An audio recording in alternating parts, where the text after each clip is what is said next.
Bueno chicos, hoy vamos a centrarnos en la página 226, el arte romano. Es el último punto que vamos a ver acerca de Roma y lo vamos a dividir en dos. Primero vamos a ver la arquitectura y luego vamos a ver la escultura. Con respecto a la arquitectura, en primer lugar, me gustaría señalar que el arte romano tiene mucho de griego. Me explico, a ver qué significa esto. Los edificios que vamos a ver se parecen bastante a los que ya hemos visto en Grecia. ¿Y esto por qué exactamente? Bueno, pues porque a Roma le gustó lo que vio en Grecia. Tenéis que recordar que la historia de Roma es muy larga, pasa por distintas etapas y también van a pasar por distintas etapas los estilos de sus edificaciones, de sus esculturas, etcétera. Entonces, por ejemplo, cuando nace Roma y durante la monarquía, sus edificios son estéticamente muy parecidos a los de sus vecinos italianos, los pueblos latinos, etruscos, etcétera. Pero esto cambiaría en el momento en el que se fueron extendiendo a lo largo de todo el Mediterráneo. ¿Vale? Conocen otras culturas y otros estilos que les van a influir. Y esto se notó sobre todo tras la conquista de Grecia y de Asia Menor. Los romanos se enamoraron por completo de Grecia y por eso básicamente copiaron sus edificios y sus esculturas. Les añadieron, eso sí, rasgos romanos, se puede decir que las personalizaron, pero en la práctica pues vais a ver que son edificaciones prácticamente iguales. Bueno, el libro nos dice que la arquitectura romana fue sobre todo útil, es decir, que las construcciones se hicieron básicamente o fundamentalmente para satisfacer las necesidades de la población. Y también nos señala que se caracterizaron por tres cosas. Primero, por el tipo de material utilizado, casi siempre van a construir con ladrillo, con piedra o con mármol, pero además aparece un nuevo tipo de material no visto hasta el momento. Los romanos en arquitectura utilizaron una cosa que se llamaba opus caementium y que a vosotros os sonará más si os cuento que esto es básicamente el cemento. Mezcla de cal, guijarros y arena que bueno, ya sabéis, da como resultado pues una especie de hormigón que es muy resistente, pero también es muy ligero si lo comparamos con la piedra, el ladrillo o el mármol. Bueno, pues este invento fue realmente una maravilla porque permitió elaborar edificios prácticamente impensables hasta el momento. Por ejemplo, de grandes alturas con espacios muy amplios, con formas curvas, edificios que, como digo, hasta el momento con otros materiales hubiera sido imposible de construir. Con respecto a los soportes que utilizaron, soportes ya sabéis que son muros, columnas, etcétera. Bueno, pues los romanos utilizaron los soportes y órdenes griegos, aunque hay que decir que crearon dos estilos nuevos. Por ejemplo, habíamos hablado del orden dórico, el orden jónico y el orden corintio, no sé si lo recordáis, de las columnas, esos tres estilos de columnas griego. Bueno, pues en Roma vamos a encontrar también estos órdenes, pero como digo, se crean otros, como fueron el orden toscano y el orden compuesto. Tenéis eh, imágenes en el libro de ellos. Pero bueno, os puedo decir que el orden toscano era muy parecido al dórico, solo que tenía el cuerpo de la columna liso y también tenía una basa que es una moldura que hay abajo.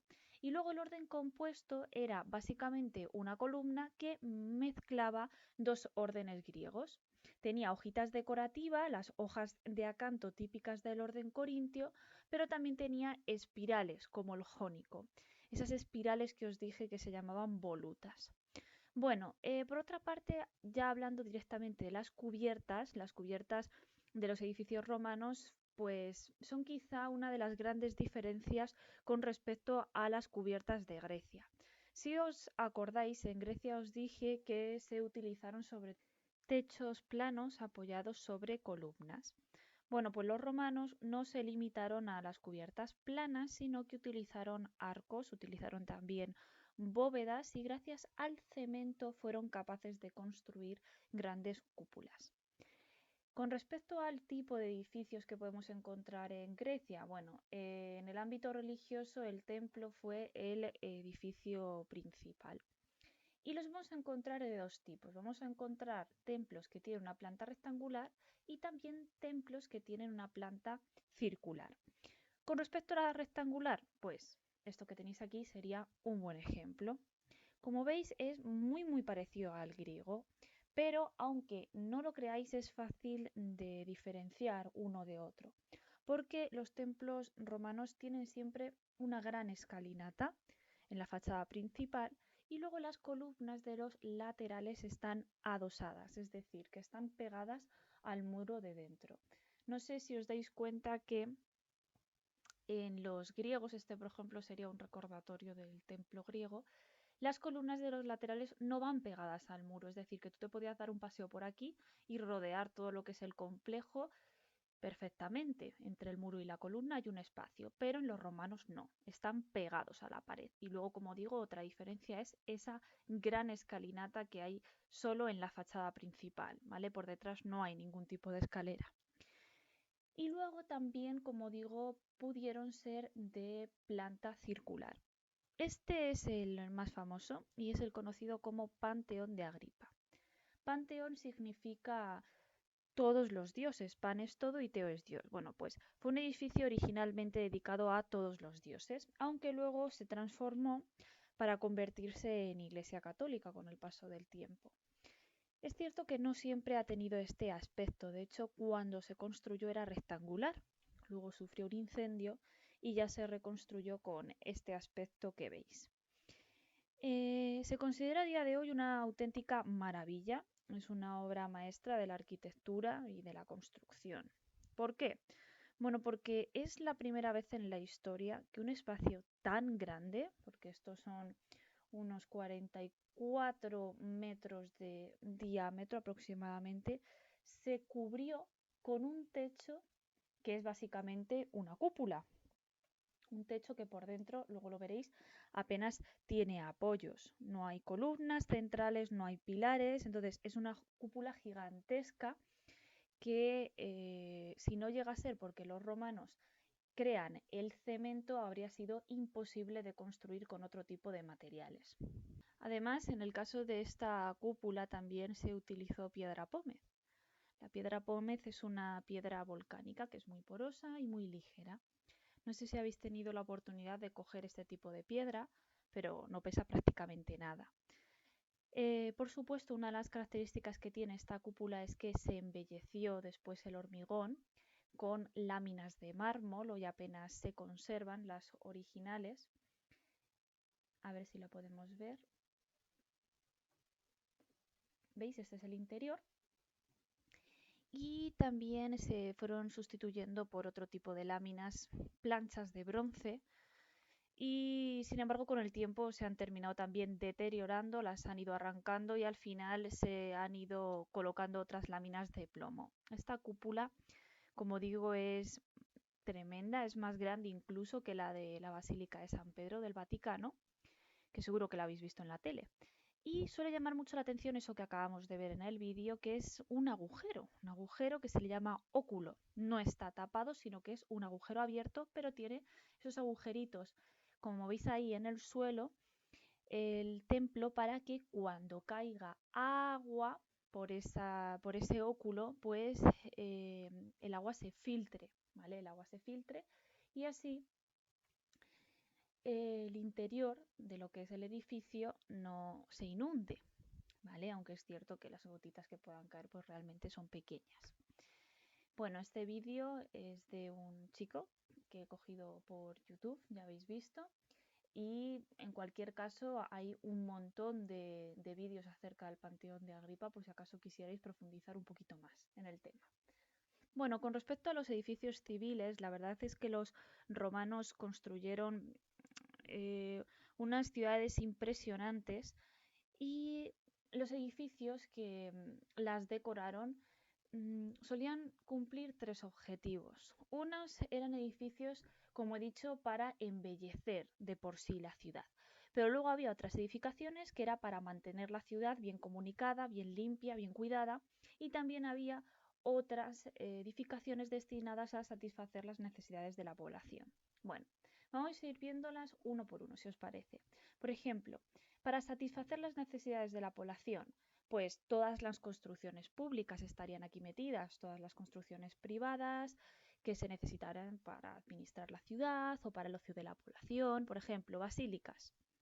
Basílicas que no es solo, el término basílica no hace referencia solo a la típica iglesia cristiana, sino que en Roma, en la antigua Roma, era un lugar donde se ejercía todo lo relacionado con la justicia, eran tribunales de justicia y también se utilizaba para realizar transacciones u operaciones mercantiles. Esta sería una recreación. Luego también habría termas, que son básicamente baños públicos, decorados también con impresionantes mosaicos y bóvedas. Y luego también habría edificaciones para espectáculos, por ejemplo, los teatros. Fijaos el teatro como es bastante parecido al que vimos en Grecia, aunque tiene algunas diferencias muy claras. Por ejemplo, la más evidente es que el coro romano es semicircular, el griego era un círculo entero. Y bueno, aquí no se observa, pero los romanos no construyeron los teatros aprovechando un desnivel del terreno como si lo hicieron, por ejemplo, los griegos, ¿vale? Por otra parte, tenemos también los anfiteatros. Anfi significa a ambos lados. Entonces, anfiteatro sería como un teatro a ambos lados. Y si os fijáis, esta edificación es como si hubiésemos puesto aquí un teatro, como este, y luego otro teatro, ¿vale? Y como veis queda un círculo perfecto rodeado de gradas. Esta imagen que tenéis aquí supongo que os sonará porque es del Coliseo romano, es el anfiteatro más famoso. Os he dejado un enlace a un vídeo que yo tenía pensado poner en clase donde se habla sobre el Coliseo, por si os interesa. Y luego también dice el libro que existían los circos para las carreras de carros, con el objetivo de tener las ciudades bien comunicadas y limpias. Se construyeron también calzadas romanas, que ya las hemos visto, se construyeron también impresionantes puentes y acueductos para trasladar el agua. Tenéis un vídeo también sobre acueductos que ver esta semana. Y luego, con el objetivo ya más decorativo, podíamos encontrarnos arcos de triunfo. Un arco de triunfo es como una gran puerta donde se esculpía alguna hazaña importante y se hacía precisamente para conmemorar una victoria o a un personaje destacado de Roma. Y también podemos encontrar columnas conmemorativas, que lo mismo, son columnas que están grabadas con algún tipo de representación de algún acontecimiento o hecho importante para Roma. No os he traído imágenes de esto último porque lo vamos a ver en el apartado de la escultura. Espero que haya quedado más o menos claro. Ya sabéis que si tenéis algún tipo de duda me la hacéis saber abajo.